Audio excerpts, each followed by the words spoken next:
그 가을 이사철 앞두고 수도권 아파트 전셋값 반등이라는 기사가 있어서 가져왔습니다. 같이 보실 게 집값 바닥론의 고개든 갭 투자라는 기사가 있어서 같이 가져왔습니다. 같이 보시면 될 것 같아요. 자, 먼저 첫 번째 기사.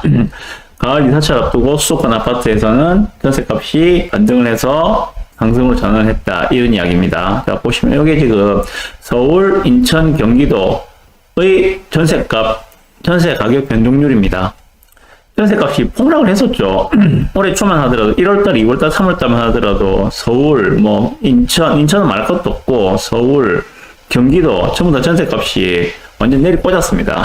그러다가 이게 슬슬 보합을 유지하다가 8월달에는 수도권이 드디어 전세값이 상승으로 전환을 했다는 기사입니다. 보시죠.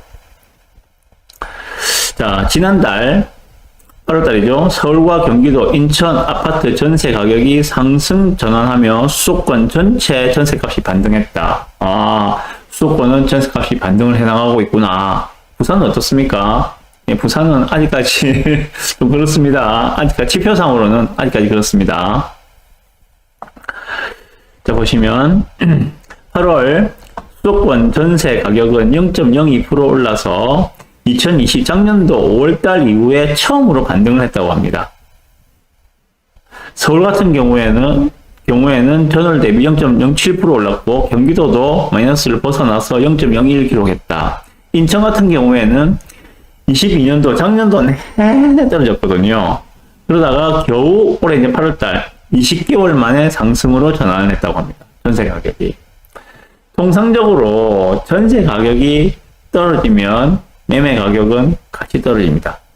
반대로 이야기하면 전세 가격이 오르면은 매매 가격도 같이 동반 상승하는 경우가 대부분입니다. 그렇게 보니 집값 상승의 그러니까 내가 살고 있는 지역의 어느 아파트가 언제쯤 오를 것 같아요? 라고 물으신다면 제가 묻고 싶은 거는 살고 계신 아파트 전세값이 언제쯤 오를 것 같습니까? 이거하고 똑같은 이야기입니다. 전세값이 올라가면은 그래서 적정한 전세 가율 이상으로 올라가게 된다면은 매매값은 상승하는 것이 일반적인 현상입니다. 자, 왜 그래 됐는가? 그러면은 왜 전세값이 반등을 했는가? 원인을 이 기사에서는 전세 자금 대출 금리가 내려왔다. 연초에 5%, 6%에 이르던 전세 자금 대출 금리가 3, 4%로 내려오면서 월세에서 전세로 회귀하는 수요가 늘었다. 결국 수요죠. 월세로 빠졌던 수요가 전세로 다시 복귀를 했다. 왜? 전세 대출 금리가 낮아져서 월세를 내는 것보다 그게 더 싸게 치이기 때문에 전세로 다시 넘어왔다. 라고 보시면 될 것 같고, 그리고 두 번째, 낮아진 가격에 갈아타기 수요가 맞물리면서 전세값 회복을 이끈 것으로 풀이된다. 갈아타기 수요까지 같이 가세를 하고 있다. 라는 이야기입니다. 그리고 또한 5월 이후 아파트 매매가 반등 지역이 늘어남에 따라 전세값 동반 상승의 동력이 됐다라고 하고 있는데 이 이야기는 지금 매매가가 상승하니까는 전세가도 따라서 상승을 했다는 이야기인데 전 이 의견은 별로 동의하고 싶지 않습니다. 반대의 현상이 나타나야 됩니다. 그리고 대출 규제 완화 등을 통해서 뭡니까? 집주인에게 역전세를 당해서 전세 자금을 임차인에게 내어주기 힘든 상황일 때는 DSR을 보지 않고 그 차액만큼에 대해서 대출을 해주는 그러한 정부 정책이 새로 나왔죠. 그러한 대출 규제 완화 등을 통해 역전세 리스크가 줄어들면서 임대 수요 심리가 개선된 점도 가격 상승에 유효했다라고 하고 있습니다. 이러한 이유들 때문에 지금 수도권에서는 전세가가 반등을 했다라고 하고 있습니다. 자, 그러면 어김없이 나온 것이 이런 이야기죠. 갭 투자.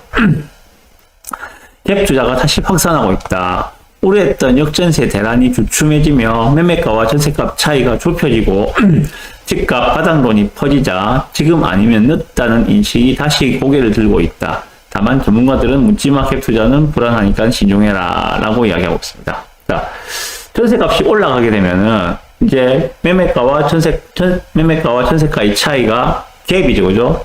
우리가 매전 갭이라고 부르거든요. 매매가와 전세가의 차이, 그걸 매전 갭이라고 부르는데, 투자자의 입장에서는 전세가가 높으면은 내 투자 자금이 적게 드니까는 투자에 훨씬 유리하겠죠. 예를 들면 5억짜리 아파트가 있어요. 5억짜리 아파트가 있는데 전세가가 이전에는 뭐 한 2억 5천 정도 했습니다. 그런데 이게 전세가가 올라가지고 3억 5천이 되었어.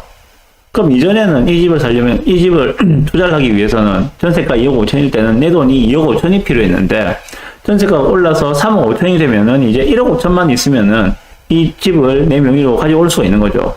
전세를 끼고 투자를 하는 것. 그게 갭 투자 아닙니까?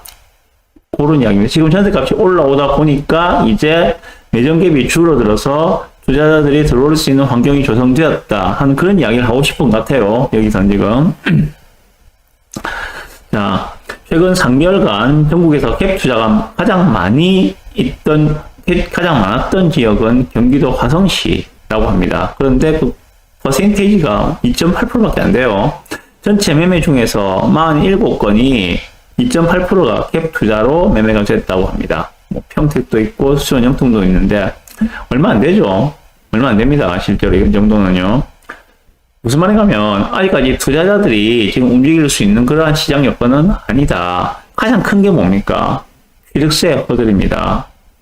현재 2주택까지는 그 조정지역이 아닌 경우에 현재 그 전국에서 조정지역은 딱 4군데가 있습니다. 그죠? 4군데가 어딘가 하면 강남 3구, 강남 서초, 송파, 그리고 용산 요 4개만 조정지역이고 나머지는 서울을 포함해서 부산 전체 다, 전부 다가 지금 비규제 지역이에요. 그래서 비규제 지역을 기준으로 말씀드리면 2주택까지는 1주택 있는 사람이 하나를 더 살 때는 취득세가 1.1%입니다.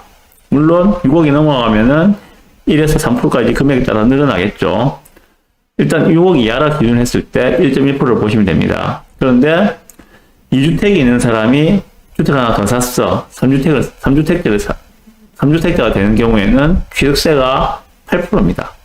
거기에 10%라면은 8.8%가 되겠죠. 예. 이 허들을 넘기가 정말 쉽지가 않거든요. 예를 들어서 내가 지금 2주택자입니다. 내가 2주택자인데 마침 서금서 5역에 정말 좋은 매물이 나왔어요. 꼭 사고 싶어요. 매매가가 한 2억 정도 돼요. 그러면은 내가 2주택자인 경우에 이걸 사게 되면은 3주택이 되는 거잖아요. 그런 경우에는 취득세가 얼마다? 2억이라 했을 때도 28, 16, 한 1,760만 원 정도의 취득세를 내야 된다. 법무비하고 뭐 국민채권료 감안하면은 약 1,800만 원. 취득세만 1,800원을 내야 된다고요. 요 허들이 만만치가 않거든요. 예, 그래서 본격적으로 지금 투자자들이 움직이기에는 어려운 시장이다. 가장 큰 허들이 바로 취득세다는 걸 말씀드리고 싶고, 사실 지금 투자자들은 돈이 없습니다. 명의도 없고 돈도 없어요. 얼마 전까지만 해도 역전세 때문에 난리를 쳤잖아요. 거기에다가 가지고 있던 유동성을 다 털어넣었기 때문에 지금 투자자들은 돈이 없어요. 어쨌든 지금 갭 투자를 하는 게 나타나고 있다는 걸 지금 이 기사에서는 이야기하고 싶은가 본데 그 비율은 그렇게 많지가 않은 것 같다. 좀 보세요. 보시면은 경기도 화성시 미성 아파트 전용 71 같은 경우 전용 71이면은 한 30평 조금 안 되겠죠. 28평 정도 되려나? 그 정도 되겠죠. 28평 정도. 얘는 지난 6월 달에 9,500만 원에 거래가 되었다. 화성에 이런 아파트, 1억이 안 되는 아파트가 있는가 봐요. 28평 정도 되는데. 근데 이 매물이 8월에는 전세 1억에 계약이 됐다. 9,500에 사서 전세를 1억에 맞췄으면은, 내 돈 7원도 안 들고, 아파트 한 채 가져온 거죠. 네. 이런 경우거든요. 이런 경우. 무슨 말씀 드리고 싶은가 하면, 지금, 요런 물건 같은 경우에는, 공시가가 1억이 넘지 않은 경우겠죠. 매매가가 실제로 9,500이니까 공시가도 1억이 넘지 않겠죠. 공시가가 1억이 넘지 않으면은 취득세는 암만 다주택자라도 내가 주택에 100채가 있어도 이걸 취득할 때 취득세는 1%입니다. 정확하게 1.1%입니다. 그런 물건들이 아닌가 생각이 들어요. 그런데 들어가신다면은 저는 좀 말리고 싶습니다. 취득세 때문에 공시가 1억 미만으로 접근하는 거는 좀 말리고 싶습니다. 특별하게 그게 정말 내재 가치가 뛰어난 저평가된 물건이 아니라면은 저는 좀 말리고 싶은 입장입니다. 이런 경우입니다, 보면은. 또 보시면 뭐 서울에서도 갭 투자가 활발하게 벌어지고 있다고 합니다. 뭐 송파구, 강동구, 성동구, 마포구, 강남구 순으로 서울 상급지 안에서도 아직 집값이 낮은 곳들을 골라 갭 투자 문의가 이어지고 있다. 보십시오. 강남구 한양 수자인 어반게이트 전용 16제곱. 전용 16제곱이면 5평이 안 되잖아요. 거의 원룸 수준이겠죠. 원룸 수준. 요게 7월달에 2억 1천에 매매가 되었고 8월달에 1억 8천에 전세 계약을 했다. 그래서 캡 3천으로 강남 소형 아파트를 구매한 것이다 라고 하고 있는데 이런 게 잘 모를까요? 이런 거를 이거는 정상 전용 면적 뭐 5평 정도밖에 안 되는 그런 쫓겨난 원룸 같은 거는 수요가 극히 저는 제한적이라고 생각하거든요. 수요가 극히 제한적이다. 그래서 잘 모를까? 저렇게 투자하는 게 과연 의미가 있는 것일까? 좀 그렇게 생각을 해봅니다. 그래서 아파트 가격이 오르자 입지 조건 등을 따지지 않고 최소한의 액수로 투자를 할 수 있는 곳들을 물어오는 전화가 많다. 뭐, 내 집 마련에 나서 무주택자는 물론 다주택자에 대한 세금 부담까지 줄어들면서 투자 수익을 내려는 다주택자까지 가리지 않고 매물을 문의하고 있다라고 하고 있는데 저는 뭐 별로 원해드리고 싶지 않은 게 이런 형태의 투자입니다. 자, 요 기사에 대해서 제 코멘트 간단하게 말씀드리겠습니다. 일단 하락하던 이렇게 깊게 끝을 모르고 내리꽂던 전세가 하락이 지금 상승으로 수도권에서 반전이 나오고 있다라고 하고 있습니다. 매매가 상승과 지금 전세가 상승이 거의 동시에 나오고 있는데 그 원인이 하나이기 때문입니다. 뭔가 하면 이번에 하락의 원인은 단기간에 급격한 금리 인상이었죠. 이로 인해서 주택담보대출금리, 전세대출금리가 급등했었죠. 그래서 수요가 빠지면서 하락이 나온 것들인데 이제 이 기사에서 보시다시피 대출금리가 안정이 되었죠. 현재 주담대 같은 경우에는 주택담보대출은 4% 중반 정도, 그리고 전세대출 같은 경우에는 3% 후반, 4% 정도로 보시면 됩니다. 전세자금 전세대출금리가. 그래서 뭐 지금 월세 같은 경우에는 거의 5% 수준을 보셔야 되거든요. 그래서 전세 대출 받아서 이자를 내는 게 더 싸니까 사람들이 전세로 몰리고 있고, 그로 인해서 전세가가 상승하고 있다. 그리고 이러한 전세가 상승은 곧바로 매매가 상승과 직결될 수가 있다. 라고 말씀을 드리고 싶고요. 그리고 가을 이사철에 이제 추석 지나고 나면은 본격적인 이사철이 시작이 되고, 사람들이 집을 구하러 막 돌아다닐 겁니다. 가을 이사철에 전세가가 다시 뛸 수가 있을 겁니다. 다시 뛸 수가 있을 거예요. 근데 이건 부산 같은 경우에는 조금 별도로 보셔야 되겠죠. 그렇게 전세가가 상승을 하기 위해서는 주변에 신규 입주 물량이 적어야 합니다. 주변에 신규 입주 물량이 터져나가면은 전세가는 반등을 할 수가 없겠죠. 왜? 집이 널려 있으니까. 그 집에 들어가기 위해서, 내가 분양받은 집에 들어가기 위해서 내 집을 팔거나 전세를 놔야 되니까 전세 물량이 늘어나는 거죠. 혹은 매매 물량이 늘어나는 거죠. 내가 들어갈 수 없는 상황이라면 내가 그 신규 아파트를 또 전세를 내야 되겠죠. 뭐 이러거나 저러거나 전세 물량은 늘어날 수밖에 없습니다. 신규 분양 입주 단지가 있으면은. 자, 부산 같은 경우에는 어떻습니까? 지금 서울 같은 경우에는 가을 이사철을 앞두고 서울 같은 경우에는 전세가 반등할 확률이 매우 높습니다. 서울은 항상 입주 물량이 부족하니까.